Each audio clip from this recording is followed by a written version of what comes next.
There's a kind of grief that doesn't come from death, divorce, or disaster. It doesn't announce itself. It doesn't give you permission to slow down. And because of that, it's one of the hardest forms of grief to recognize. This is often called non-finite grief. It's the grief for the life you expected to live, the version of yourself you assumed you would become, and the experiences you believed would arrive one day. Psychologists describe this as grief without closure. Unlike traditional grief, there's no event to mourn and no clear endpoint. The loss is abstract. It's the loss of imagined futures. You might notice it as a low-grade sadness that appears in calm moments, or a sense of disappointment you can't explain, or that feeling of being emotionally off even when life looks stable from the outside. This kind of grief is invisible, which makes it easy to dismiss. We tell ourselves to be grateful, and yet the feeling stays. When people talk about grieving the life they didn't live, they're not talking about regret in the dramatic sense. They're talking about a background ache, a feeling that life somehow narrowed when you were not paying attention. Dr. Pauline Boss, who introduced the concept of ambiguous loss, explains that unresolved grief often comes from losses that can't be clearly defined or socially acknowledged. Non-finite grief fits squarely into this category. There is no funeral for the life you thought you'd live.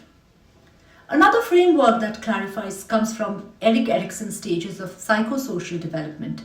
In midlife, people move into the sense of generativity versus stagnation. This is the phase where the question shifts from what can I build to did I build what mattered?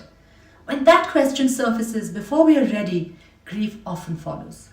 Carl Jung spoke about this too. He believed that the first half of life is about establishing identity, security, and belonging, where the second half of life is about meaning and integration. When the outer life looks complete, but the inner life feels thin, Jung said the psyche signals distress. That distress is not pathology, it's information.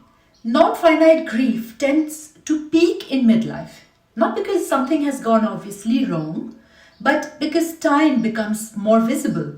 The future feels shorter, certain doors feel closed, and choices that once felt reversible start to feel permanent. This is why people describe grieving the life they expected, not necessarily the life they wanted.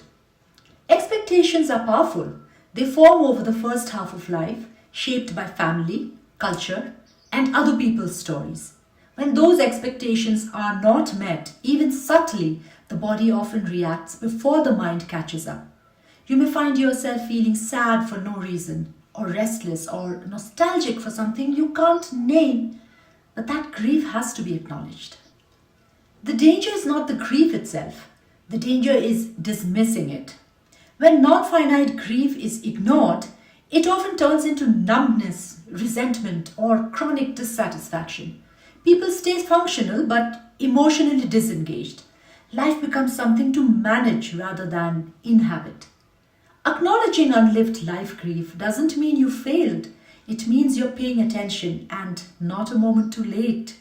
This kind of grief isn't asking you to burn your life down. It's asking you to listen more carefully to what has been left behind, or postponed, or silenced.